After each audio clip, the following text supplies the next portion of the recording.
Interviewer Mr. James H. Laskey at Genesee Community College in Batavia, New York, 25 July 2001. Interviewer is Lieutenant Colonel Robert von Hassel, and videographer is Mr. Wayne Clark. Mr. Laskey, tell me, when and where were you born? I was born in Medina. And did you grow up there? Yes, I did. I was born in Medina in October 13th, 1927, and my folks, my dad worked on a farm. And from there we moved to another town. It was called by the name of Middleport. And he worked on shares on this farm while I was going to school. Now this school is a country school. It was only one room, but had different grades, from kindergarten on up to 6th. But we didn't stay on that farm long enough for me to get into 6th grade. We moved again.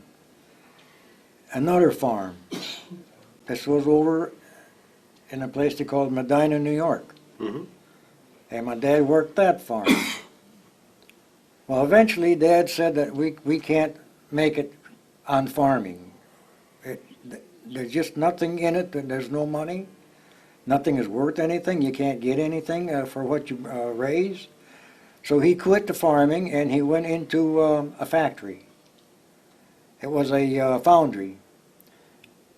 And by that time, it was World War II coming in. And my dad worked in that foundry making parts, I believe, for submarines. And he worked there probably 4 or 5 years.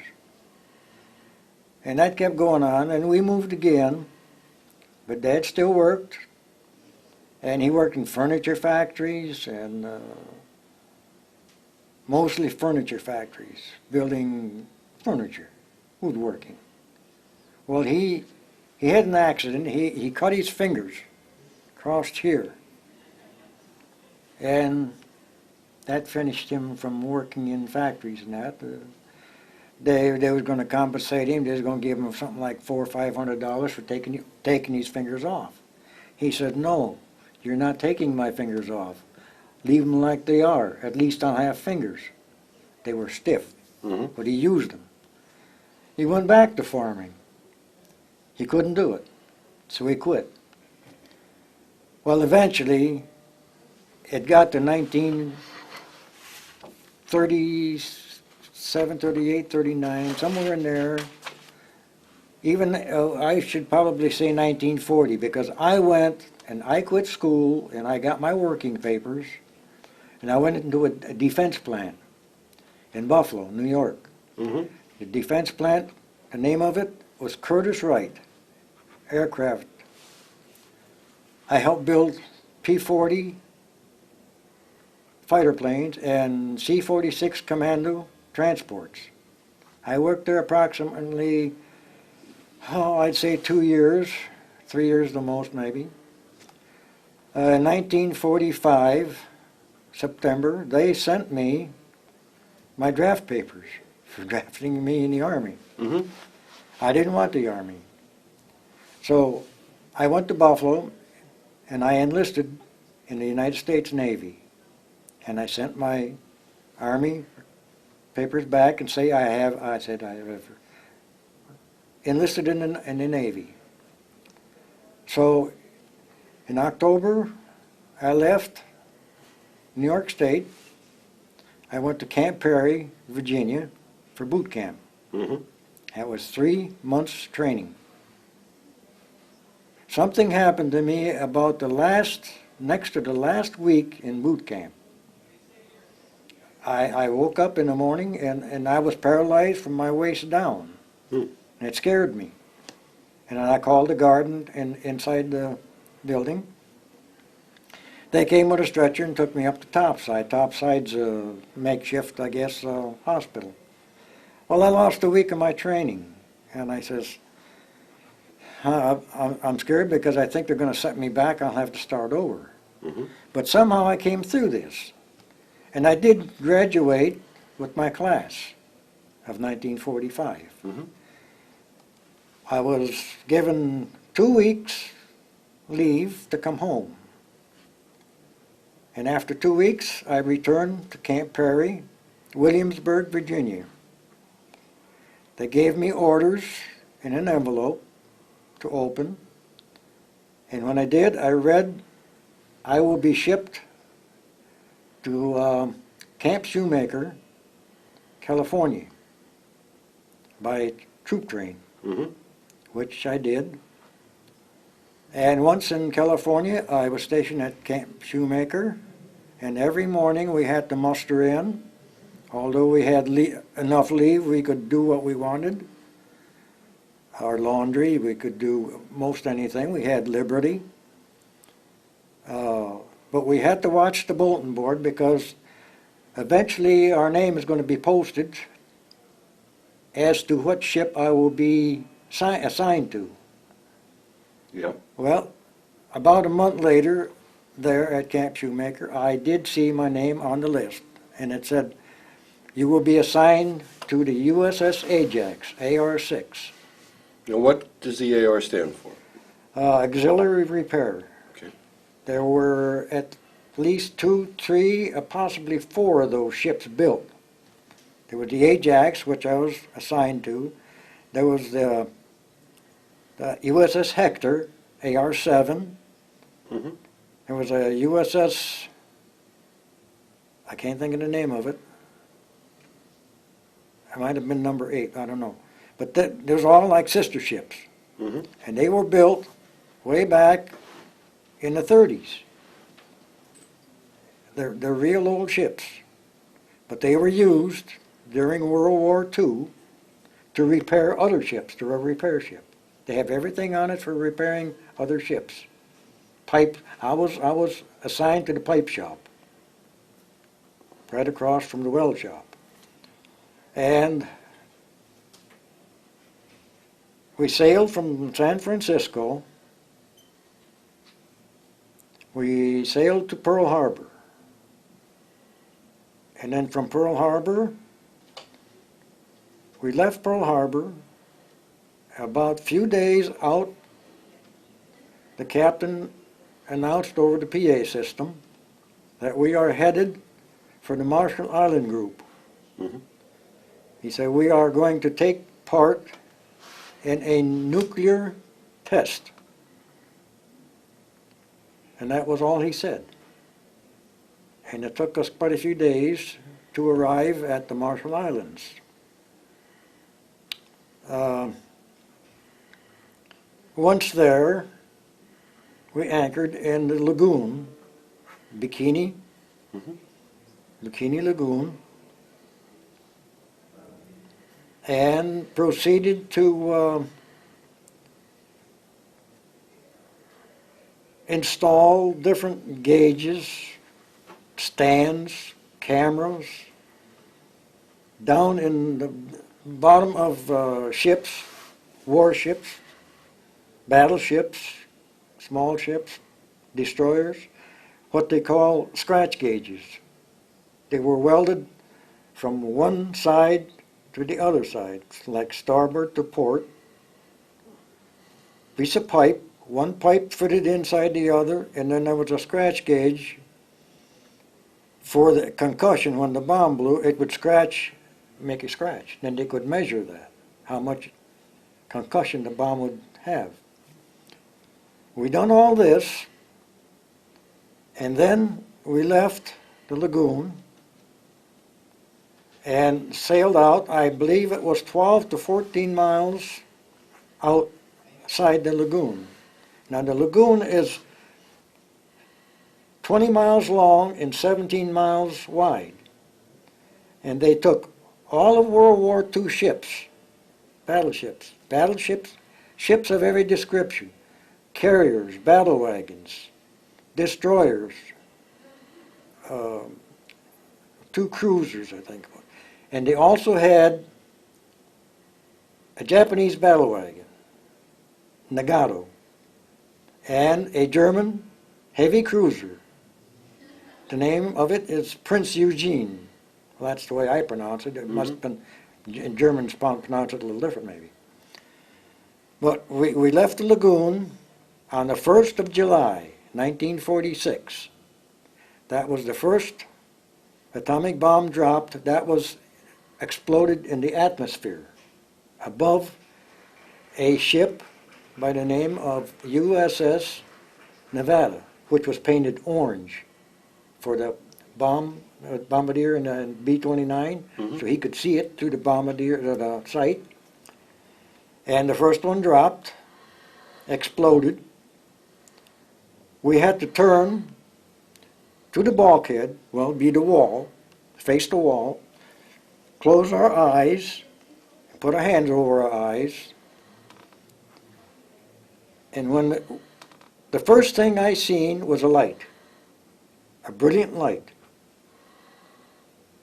And then, a few minutes later, they told us to turn around, and we can visualize the bomb, the smoke going up.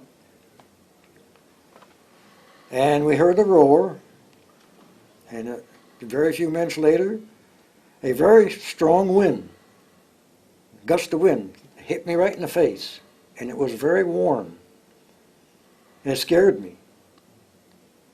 And then I seen this line in the water coming, which was probably about a foot high by the time it come out to 12 to 14 miles, which is a tidal wave. And after that, we sailed to another island and anchored and waited, I think, just a few days. And then we went back in to the lagoon where the ships were. And a lot of them already were destroyed, badly damaged. Two of the carriers, the Saratoga and the Shangri-La, were already starting to sink. We stayed in that harbor alongside of all the other ships, some of them that was still afloat, and I did take a motor launch with, I believe it was a chief officer, and I could have been a lieutenant, myself and 2 or 3 other personnel. By motor launch, we went aboard 2 ships.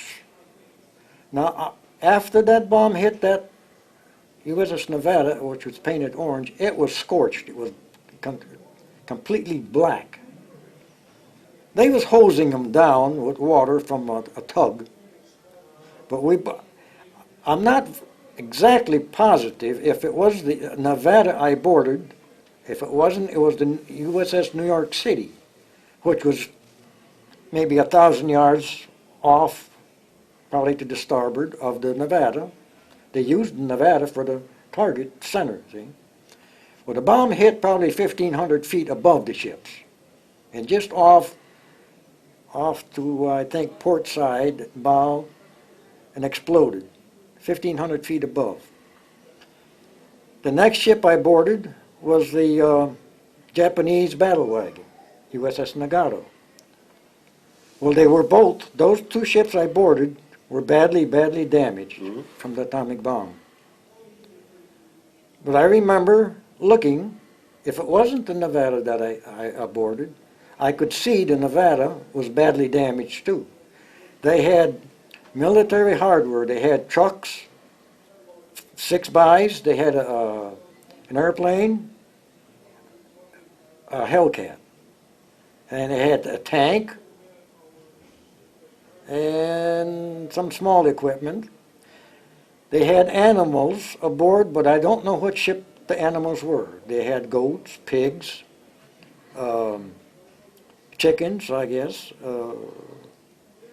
whatever, to see the effect of the bomb, what it would do to animals which were taking place of human beings. And then I returned to the USS Ajax, and we stayed there for at least 10 days or so in that lagoon. And in the meantime, I have no idea what danger I was in. I wore my work uniform, which is denim shirt, denim pants, work shoes, my white hat. I wore no special gear while boarding these two ships. And we ate aboard the USS Ajax, food that was cooked, water to drink, water for coffee, shower from the lagoon water, which went through the evaporators. Now, going in, that was test able. That was an atmospheric explosion. Now, the second bomb, Test Baker, that was taken July 25th. The other one was July 1st. This one will be July 25th. Now, this one will be an underwater explosion.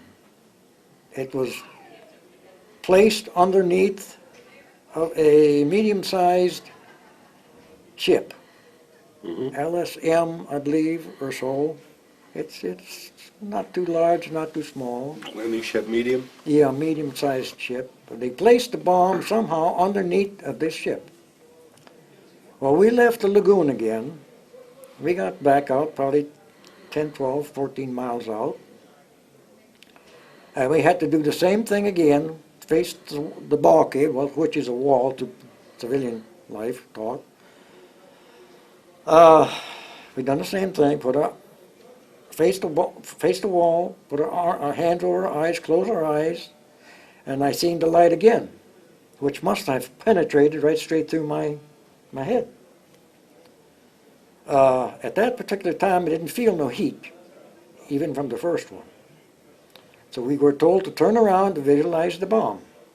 The same thing again happened. A powerful wind, gust of wind, hit me right in the face, and then we seen the tidal wave, and we could hear the explosion, the echo from the explosion at that distance. We sailed to another island before going in to Bikini Lagoon, because this one was an underwater test. This one would be far greater, more danger of radiation or plutonium or whatever the bomb contained, which is a lot. Eventually I didn't know for sure, but I do have a paper at home stating, which I got from Alexander, Virginia. They stated in this piece of paper that my ship did return into the lagoon after the second bomb, which I did not think we did. So, well, I'm not going to argue with them. Nobody went aboard. It was too dangerous. But we did stay in that lagoon for at least 10 days or better after that underwater explosion. And it sunk a lot more ships. It sunk them right to the bottom. We stayed there. We used the water from the evaporators again. We took showers. We ate food that was cooked by water. Drank the water. Drank coffee made from the evaporators. We stayed there till about August, I believe it was. We left around August sometime, sailed to Pearl Harbor, stayed there for a while, and left Pearl Harbor, sailed to the mainland, the United States. We could not enter the harbor of San Diego because they wanted to find out and know how much radiation the USS Ajax had taken on, and the crew. I don't remember ever being tested for any sickness from that bomb, any danger from that bomb, any radiation, or anything, which I did not wear any special gear through all these tests in the South Pacific from the 2 atomic bomb tests. No special clothes. And I did not wear, as they stated, a badge, which was supposed to pick up radiation, how much radiation, the dose that you would accumulate, possibly into your body or on your body. I did not wear one.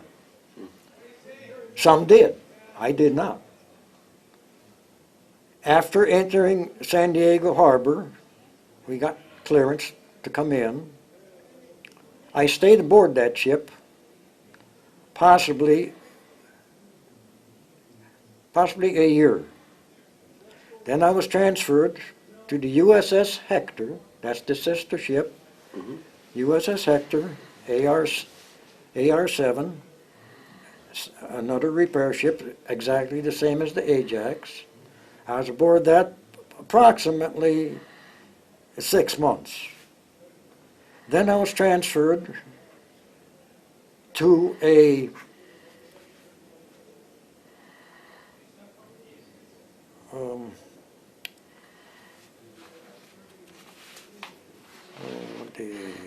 what would it be? An LST, a converted LST. The name is Bellerophon, ARL-31. We then left San Diego Harbor and we sailed to China. The name of the place in China was Tsingtao. I can't know how to spell it, Tsingtaue or something like that. We stayed there approximately 6 months. I don't even have no idea why we did sail to that part of the world, and what we were doing over there, I have no idea. Well, we left Tsingtao, China. We did not come back to Pearl. We missed Pearl because of storms and bad sea, awful, terrible weather. I was on watch on the deck next to the wheelhouse, con house, and I used binoculars. I was on from 12 noon to 4 o'clock, which would be 1200 to 1600 hours, Navy time. Somewhere, I don't know just about where we were in the middle of the Pacific Ocean, but while I'm on watch, I spotted something in the distance, and I had to report to the con house. I reported an unidentified object 2 points off starboard side, which I am on starboard watch. The captain came over, and I looked up at him, and he puts this big long glass out, and he spotted it. Nothing was said, nothing happened. I could look down at the deck, the main deck. Chief gunner came out, loaded a 20mm cannon, and as that mine was huge, and it had big long things sticking out of it. He shot at it, shot again, well, he exploded it, and then he left. And then the sailor came out, told me that the captain wants to see you. I asked him, why does he want to see me? He said, I'll take your watch. You go report to Captain Foley. I saluted him. I asked him, you want to see me, sir? He says, yes, I do.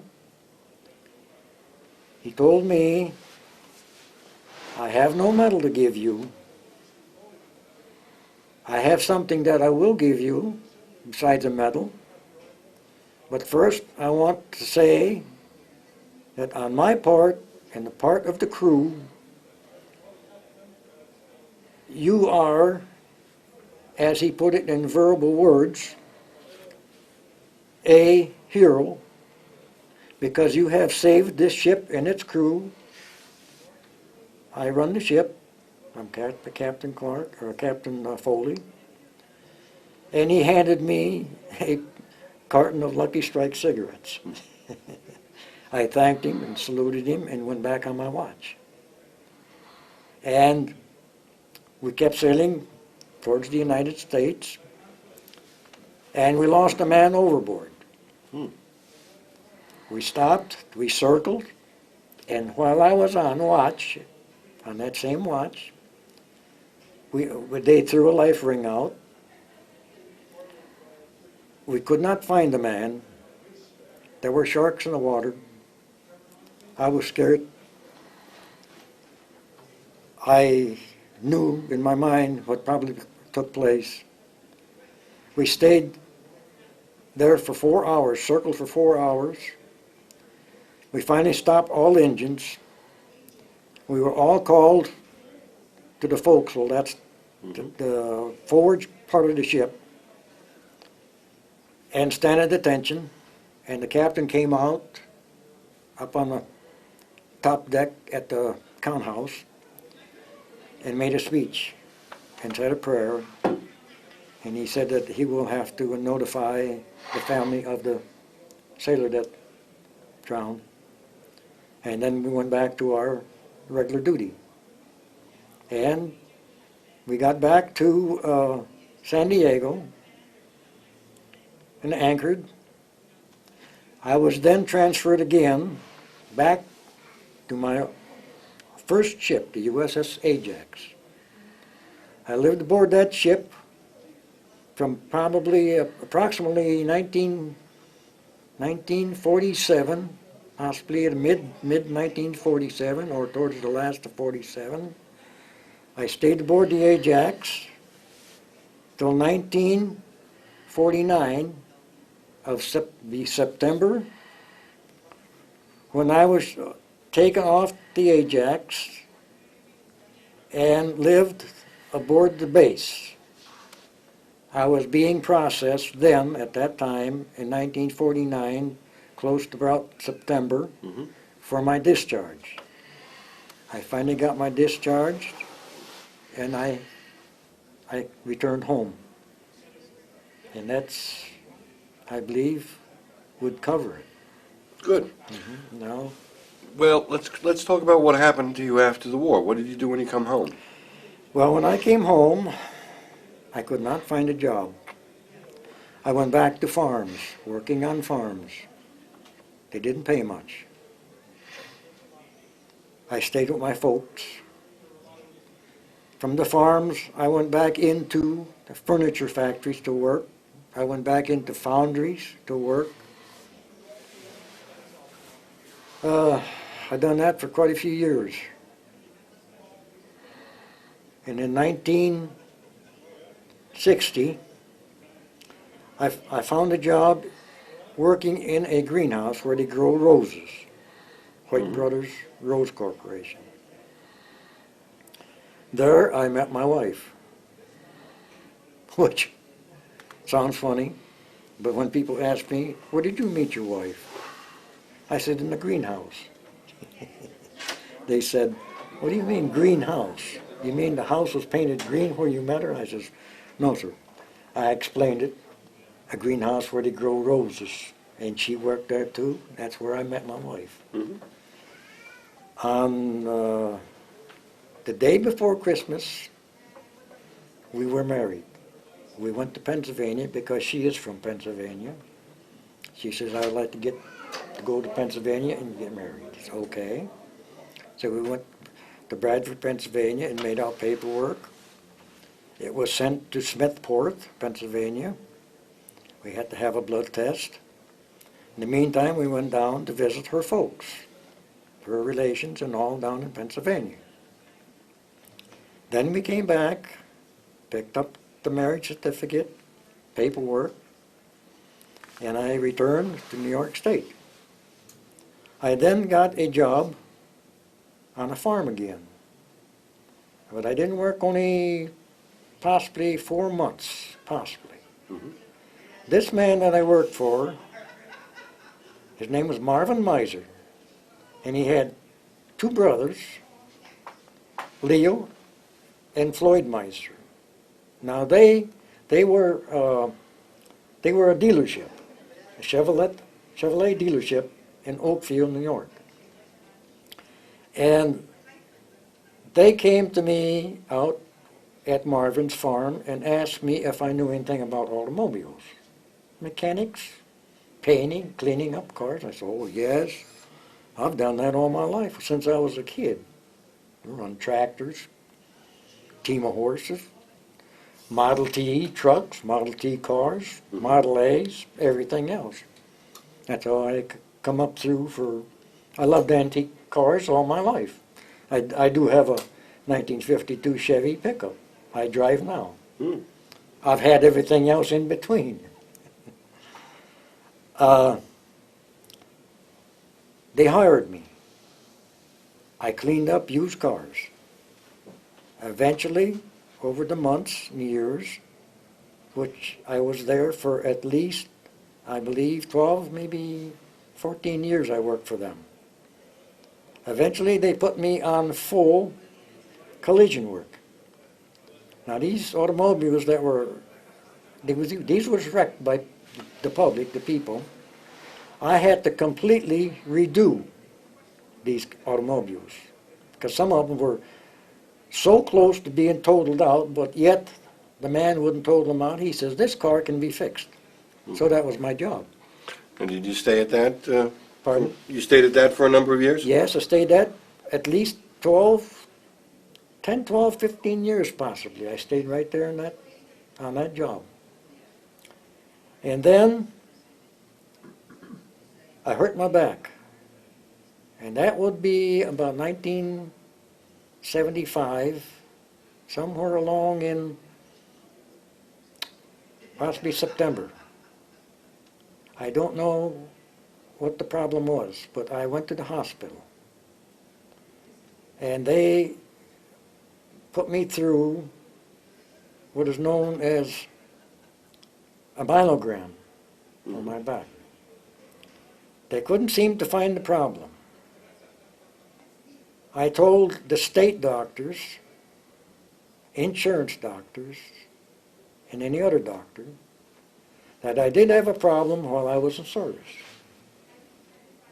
I was paralyzed from the waist down, and I missed that 1 week prior to the next week that I would be finally through my training. While being down there, they examined me down there. I think it was 2 lieutenants, doctors. They couldn't seem to come up with anything. I don't know what they thought. They asked me if I would possibly consider leaving the service on a medical. And I said, oh no, no way. I'm here, I'm going to stay. I don't know what the future holds for me. I did continue. I did my 4 years of service, and I did have difficulty. When I came out, when I worked for this Chevrolet dealership, I hurt my back again, this time pretty severe. I ended up in hospital. Like I say, they give me myelogram. They couldn't come up with anything. I went to chiropractors. The only thing, I had a hearing, New York State compensation. They said they cannot do anything for me. You have to live with it. I'm still living with it today. That's where I ended up at. I don't know. I even asked while I was in the VA in Buffalo about this. They said, we have nothing in your records of it. Now, a few days ago, I came to the VA in Batavia. I'm going to request my military records. I want to see if there is anything on my back and what took place, if there is anything in it. If so, I'm going to talk to my service officer about it. In the meantime, I have a claim for radiation from the atomic bomb test. I had made it out around September, possibly 17th, September 17th possibly, of 1979. I have heard nothing except I received paperwork from the VA administration in Buffalo, on West Huron Street in Buffalo. They sent me paperwork back saying that these papers, we are sending them back to you. We have used them for what use we need. That is all I got. I called my service officer a number of times. He stated to me in the next few months, which would be coming up October, he says, you will hear from them in October. October came and went, 1997, 1998. I called him again in 99. He said, you should hear from them at any time. I didn't hear from him. I still didn't hear from him today, right up to the day. I called him past week. He's on vacation or training or something someplace, I don't know. I can't get a hold of him. I did tell the lady that answered the phone, that's probably his secretary, I'm not going to wait any longer. I'm going to have to do something because this has gone on too long. I don't get no answer from nobody. Nobody will talk to me. The atomic veteran is not even known. Nobody knows the atomic veteran. Nobody wants to know the atomic veteran. So I made up my mind that I will send a telegram to my congressman, Tom Reynolds, and ask him for help. And if I need a lawyer, I will get a lawyer. I will wait. I have an appointment about August 6th or after. I have to go to the hospital and have an exam for my diverticulitis here. I had a very, very bad attack. And I went and I asked the doctor at the VA here in Batavia, I told him what I went through. I had this bad pain, and I was sweating, although I didn't have a fever. All he said to me is, you should have went to the hospital. I said, what hospital? He didn't say anything. Then he asked me, do you have insurance? I said, yes, I have insurance. That's all he ever said. I am down to 128 pounds from probably 150, 55, maybe 60 pounds when I was in the Navy. I keep losing weight. I had an aneurysm operation in Buffalo, VA, possibly about 1994, I believe it was. And then I had a heart attack. I think it would be May. I think that would be maybe 94. One was 93 and one was 94. I can't remember. I think. Oh, no, I don't have it on here. No. I believe 93 would have been my heart attack or aneurysm. Now, 94, it would have been either the heart attack or the aneurysm. I can't remember. That's okay. How are you doing now? I came through them all right. I did not have an open heart surgery. They gave me angioplasty and angiograms. And when I left the hospital, they gave me medication. And I'm still on them today. Mr. Laskey, we're going to pause for a few minutes.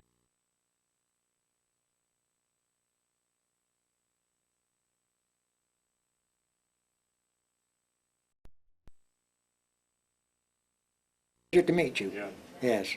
I thank you. you got it. We're brothers in arms here, okay? Yes. Yes. Right. We Yes. share the same I love values. this country. We share the same values. I would do anything for this country to keep it free. You have. I believe some of them about this flag business, that does make me angry. Yeah. I love the flag of my country. I served under it. And I don't want nobody ever to touch my flag that I fly at my home. You know, I grew up, I don't know if you did, with my father telling me you never let that flag touch the ground. That's right. And I remember scampering and seeing we had like a little flag on the middle Yep. of one of the holidays, and Yeah. it was sitting on the table, and I remember somebody came by and bumped into the table, and I saw the flag start to fall, and it was Yeah. like a vase, a Uh-huh. precious vase. Yeah. And I remember running as a little kid trying to catch it before Yeah. it hit the ground. Right. You know what I'm talking about, Yes, right? sir. I do, yes, sir. Because I this do.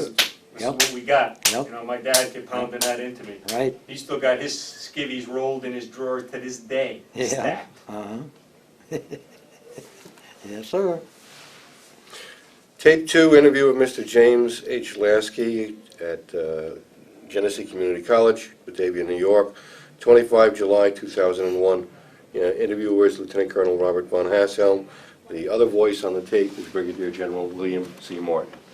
Mr. Laskey, let's go back to before the war. Tell me about what it was like to work at Curtiss-Wright. To me, it was a pleasure. Because the war was coming, I believe it was already on, 41.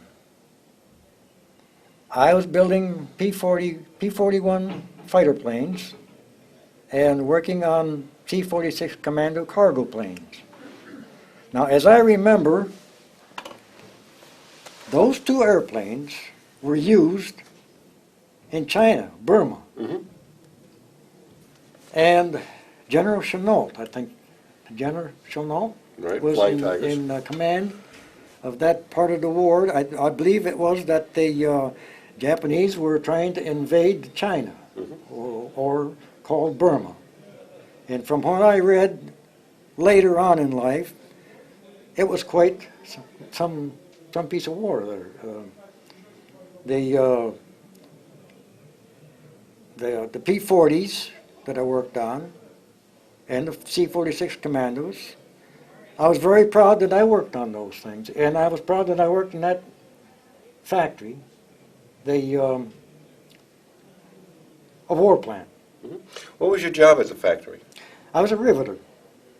At one time I was a riveter, and I worked on the ailerons on the wings of the C-46 Commando. I loved the job. It was great. It was really great. Were there any special events at the plant related to the war? Bond drives or visits? No special events that I remember. Were there a lot of women war workers? Yes, there was. Yes, there How was. was that? Was that cause any difficulties or?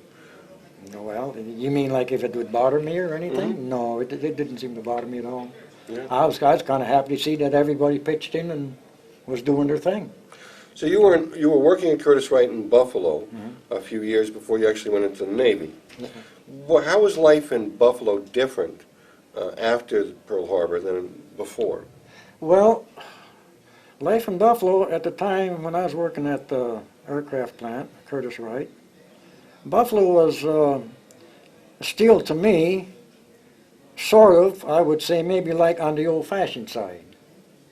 The streets, you could get around good. People were really friendly. I stayed in Buffalo at one time. I did have to go to school, Burgard Vocational Training School, before I went to the factory. And I stayed there, I think it was 3 weeks of training before I could enter the plant for riveting, working on airplanes, getting familiarized with the aircraft and that. And then I finally got into the plant and worked there. Were there any special problems in Buffalo? Was it hard to get housing or did rationing cause any problems for you? No, I would say at that particular time it was easier for me to go into Buffalo or leave Buffalo on any highway or anything. Now, you were making a pretty good salary for those days, weren't you? No, not too much. I can't remember what I was making, but it wasn't very much. Was it more than you'd made working on farms? Yes. Was your life different then, now that you had more money in your pocket, or Was Well, you involved in this yes, war work? I can say it started me like in the right direction because I did buy a vehicle, and my first vehicle that I bought and took the test and passed for my driver's license was a 1932 Ford. Now, tell me about being a riveter. What exactly were you doing when you were riveting? Well, riveting means putting sheets of metal, aluminum, possibly some of them could be 3 foot long by a foot wide. They have holes drilled in them. You put these sheets down on strips of metal, and you put the rivets in, and there has to be another person on the other side with you that puts a piece of iron, small piece of iron, against the rivet, and I have a gun. I press the trigger, and it hammers that rivet, and he bucks the rivet in the back, which flattens it down to, and it has to be a tolerance of so much, because they had Army and Navy inspectors inspect every rivet in that aircraft. And if there was a rivet that was cocked to one side, if the head stuck up and she could feel it with her fingers, they'd put a circle on it, take that rivet out and replace it. Why were rivets so important? I imagine it had a lot to do with probably wind resistance or strength. They had to replace that rivet. So you had to be very exacting about what you were doing. Yes, yes, And you would be doing this for, what, 8 hours a day? yes, it did. 8 hours a day. It must have been very physically demanding, working that gun and pushing up. Yes, yes, it was, for a person at my age at that time. And what about your partner? I guess you had to work pretty closely with the... Well, at one time I had a man partner, at one time I had a woman partner. Actually, a woman, when the woman was with me, I was working on the wing, or the wings of the C-46. Now these wings, I had to climb in. I had to climb through all these struts. The skin is already on it. It's on there. She's on the outside with the riveter, with the riveting gun. I'm on the inside with the bucking bar. She drills a hole, sticks a rivet in, I'm looking. There's the rivet. I put the bucking bar close to it. When she presses the trigger on the riveting gun, I push the bar against the rivet. Then I take it off and look at it. If it's perfect, I pat 2 times, tap, tap. That means the rivet is perfect in here. If I tap once, that means hit it some more. If I tap 3 to 4 times, that means it's cocked. Put a mark on that. That rivet has to be removed. But leave it for now. You will have to get an inspector and check it out. But I think it has to come out. Well, we took turns. She'd go inside and I'd stay outside and rivet. We take turns. You have to crawl inside. One thing which is sort of funny, if I can put this in here. Sure. I was on the inside the wing. She wasn't doing anything. I'm sitting there's hot. Couldn't get my air. I heard a drill. I'm looking. Where's this drilling coming at? She drilled a hole in my knee. I hollered to her. And she come out. She come to the opening over there and hollered at me. She said, "Are you all right?" I said, "Yes, ma'am. I think I am. I think I'll live. But next time, let me know when you drill." So you had to get real tight with your partner, huh? She thought that was funny. I didn't. Do you remember a lot of efforts to people coming to the plant talking about, trying to raise morale and war work and how important what you were doing? Do you remember any of those things? People coming in? Yeah, Yes. Celebrities Yes, or... yes, yes. You get a lot of pep talks about the importance of war work. Yeah, that's right, a war effort. I even took, I put money for war bonds, and I think that was the only thing I put in money for was the war bonds. And there was politicians came in and talked to me and shook my hand. They wanted my vote. Whether it was for governor or anything that's higher up in office, they talk to you. Now let's move ahead. When you got your draft notice, you said you went down immediately and enlisted in the Navy because you didn't want to be drafted into the Army. Right? Why didn't you want to be in the Army? Well, my brother was in the Army, and he told me when he got discharged, of course he come out on the medical, he says, I don't think you'll like the Army. I asked him why. Well, he says, I didn't like it. You being my brother, I would say you probably wouldn't like it either. Pick something else. Now, I don't know if he said that because he came out with a medical. I don't know if he was discouraged. I don't know. But that's what he told me. So it kind of stuck in my mind. I says, well, maybe I'll try the Marines. Maybe I'll try the Coast Guard. Well, I couldn't get in the Marines. I wasn't big enough. I wasn't heavy enough. The Coast Guard didn't want me. I didn't want the Army. I joined the Navy. Somehow, I was kind of glad I did. Yeah, I enjoyed it.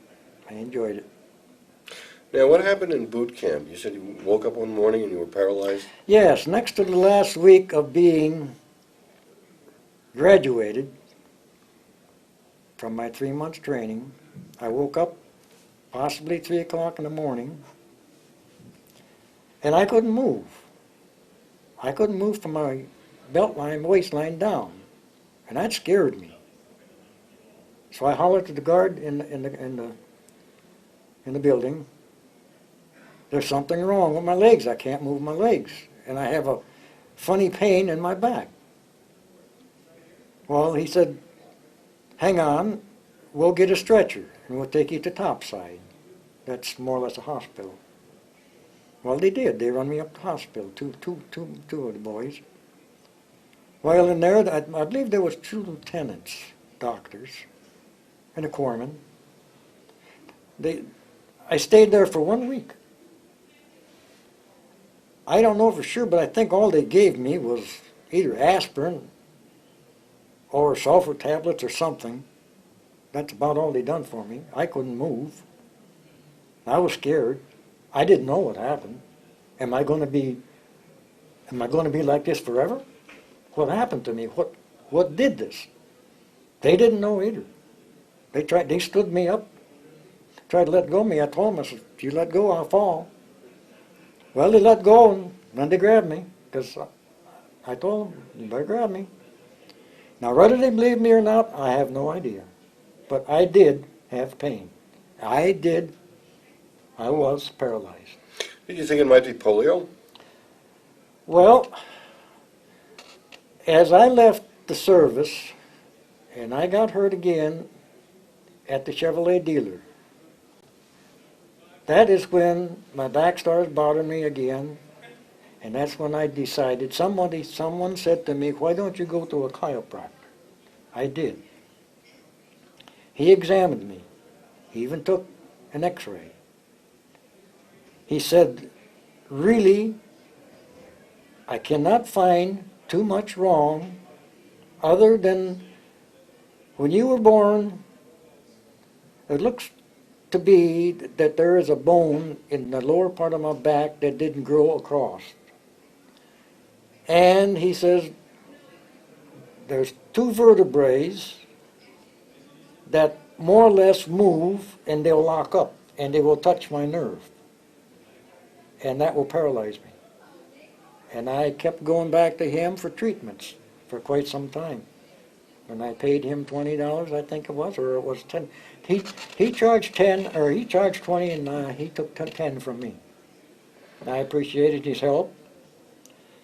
And then I went through the most agonizing part of it for New York State disability, state doctors, insurance doctors, insurance outfits from the New York State. I went through this for let's see, from 75, possibly 80 or so. All I lived on was a percentage of my wages, which they gave me $20 every 2 weeks, and I could not live on that. I told them that. I told them I don't believe I'm going to be able to work. My back, I laid at home on a bunk in my bed for day and night, and day and night. All they gave me was pain pills. My wife said, I am going out to get a job because we can't live on your wages. She did. She went to work. If it wasn't for her, I don't know what would have happened. Jim, let's go back to that episode. You were standing a starboard watch, and you saw something in the water. Yes, sir. Okay. What attracted your attention to the object in the water? You had to be pretty sharp. As you're standing watch on the bridge, next to the wheelhouse where they steer the ship, I had very large binoculars, powerful.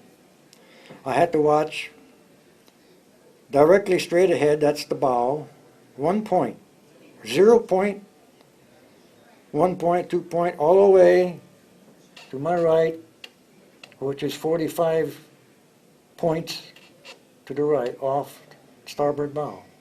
So I had to watch from the bow to the side, starboard side.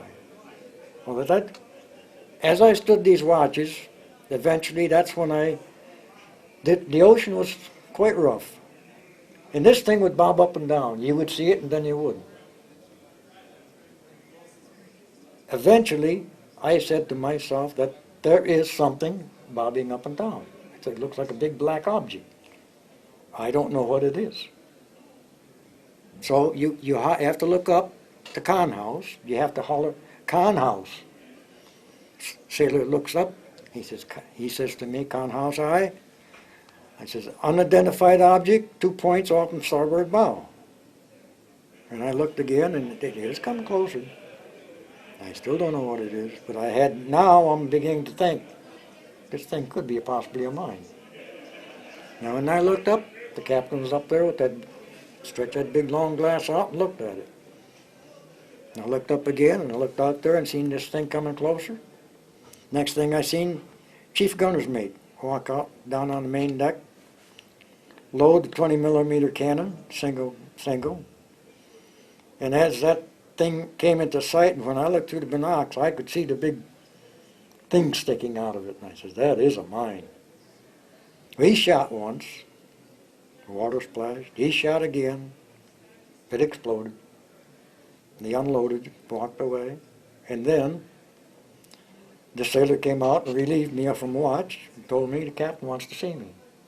I asked him why. He didn't say. He says, just report to the captain. And that's when the captain verbally said that if it wasn't for me spotting that mine possibly could have hit the bow of the ship and we would have sunk. All hands, ship, captain and all.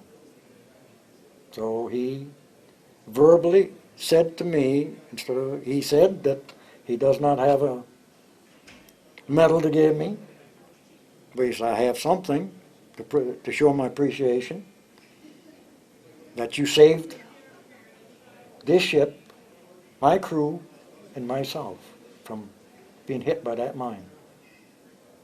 And while aboard that USS Bellerophon, I don't know the date, month and that, but I did receive this World War II Victory Medal. I have the ribbon, and the other ribbon, the purple one, that's honorably discharged, good conduct ribbon. And all the rest of the stuff up here is veterans pins, Legion pins. There's one square one here somewhere. Square one here.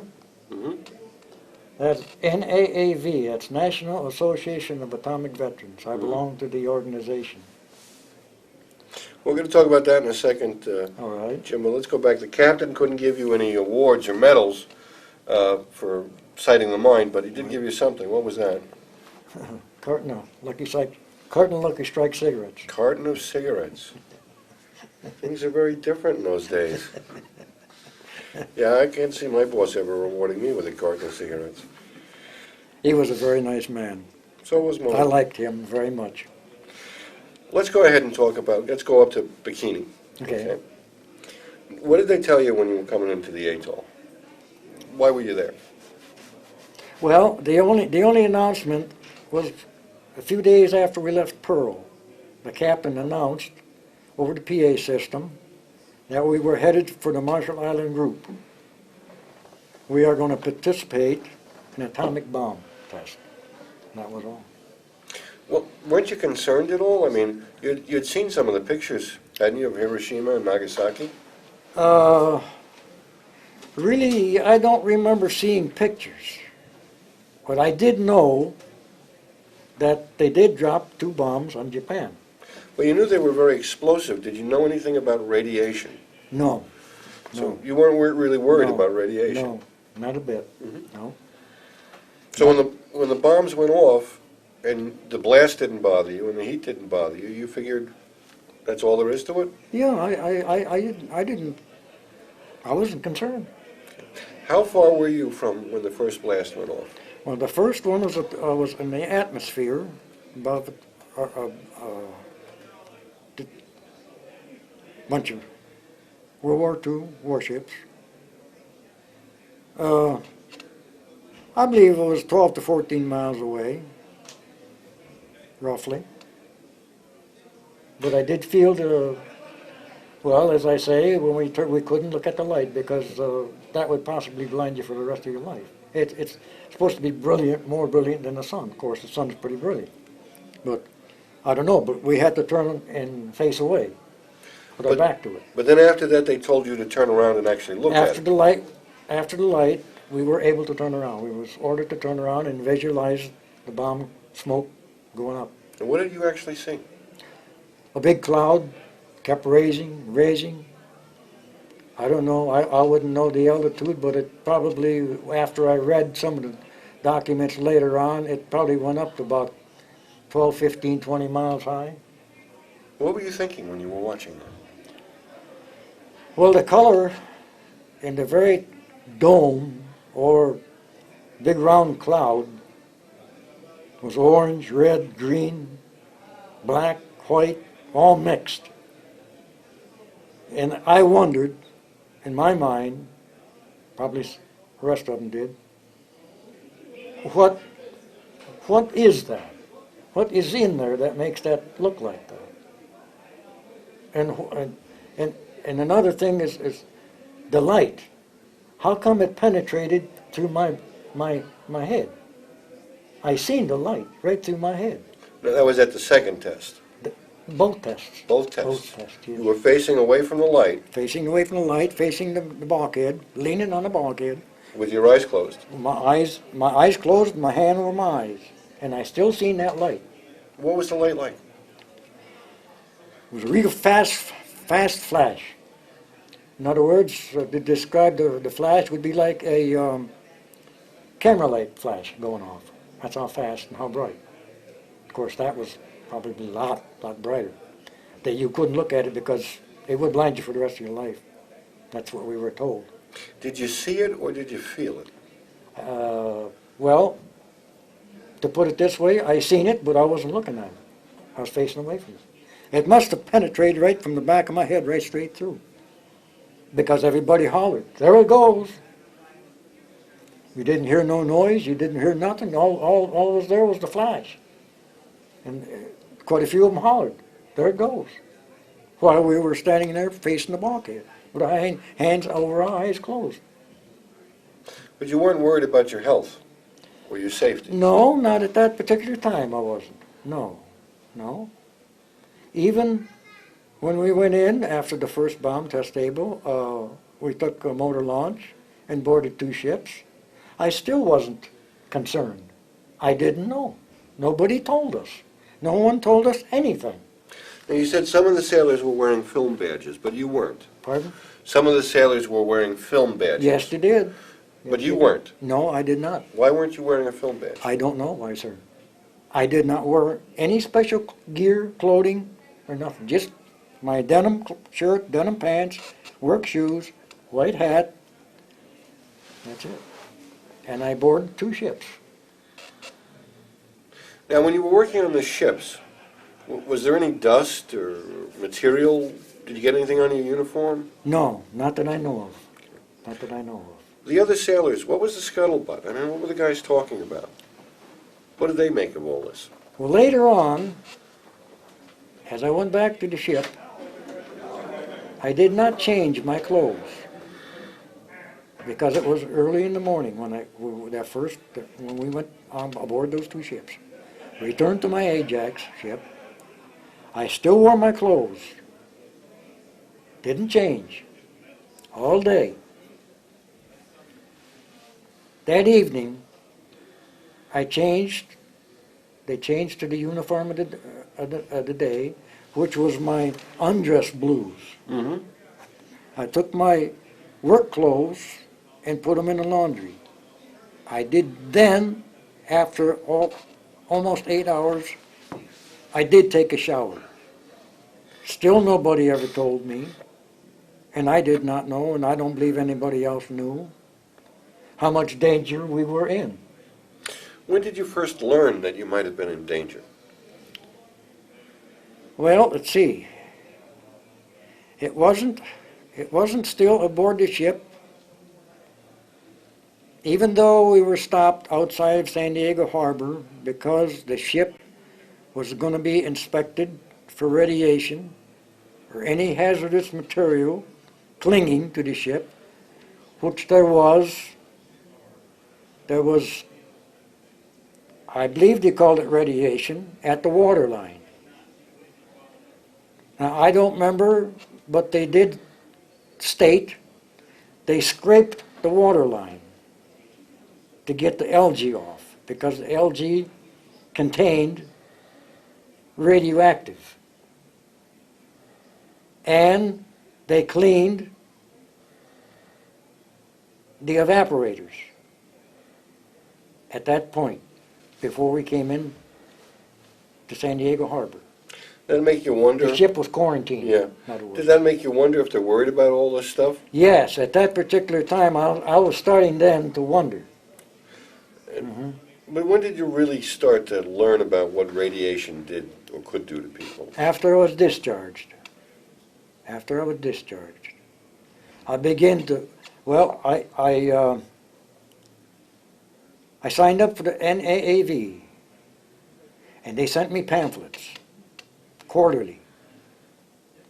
That is where I learned most of what this project was about. And when did you join the NAAV?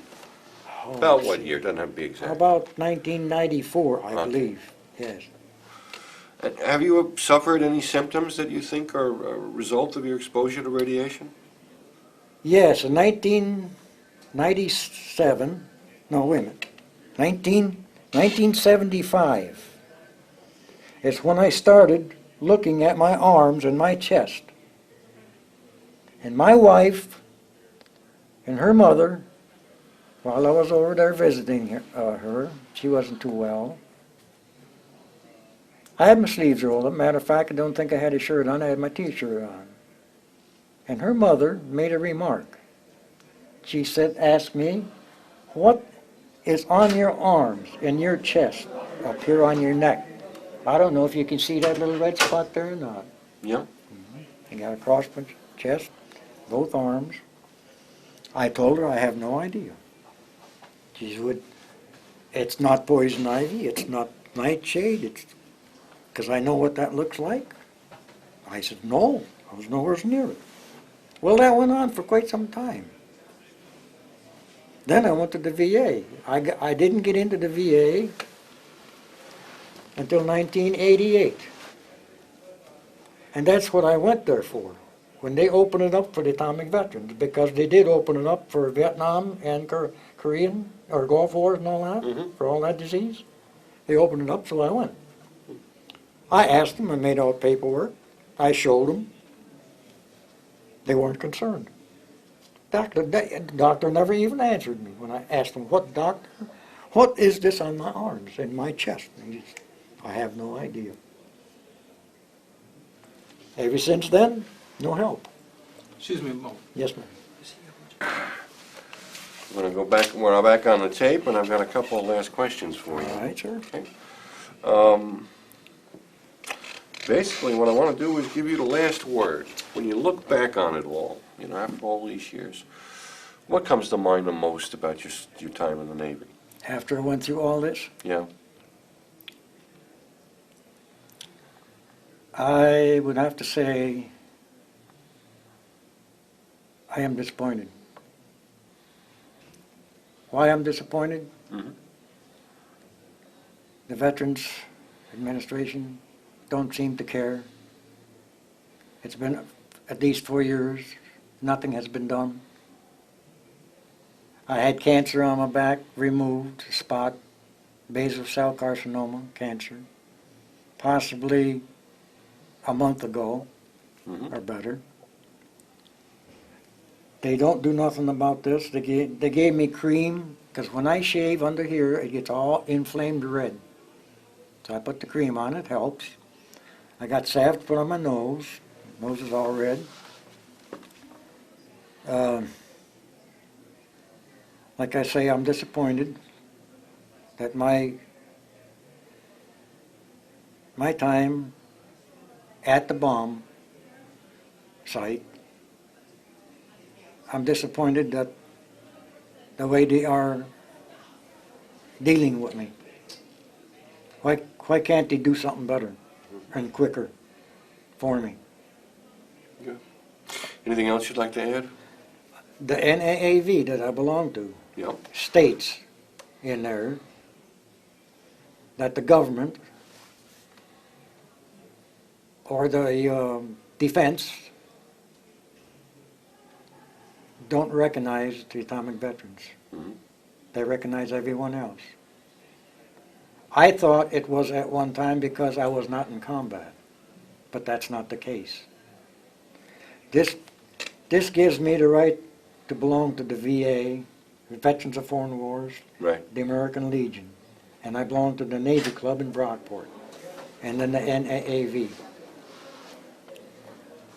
Wayne, stop the tape for a moment. Fair State of New York, Uh-huh.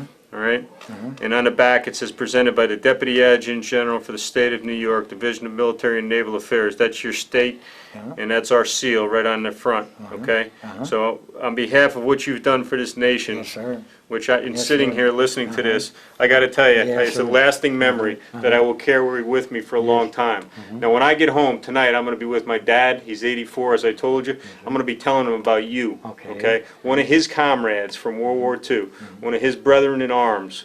And please accept this coin on my behalf All right, I will. as a tribute to the citizens that you have enabled to have a quality of life and a lifestyle in peace and freedom as a result of your personal service, Yes, sir. all right? I- So I please appreciate- accept that on my behalf. I appreciate And it good ever luck so to you. much. Yes. And we're going to be working on this other I stuff will for you too. remember you and all you people here Yeah. for this.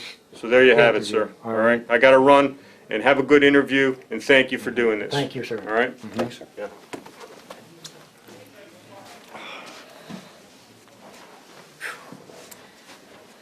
Oh, that does something. Yeah, doesn't it?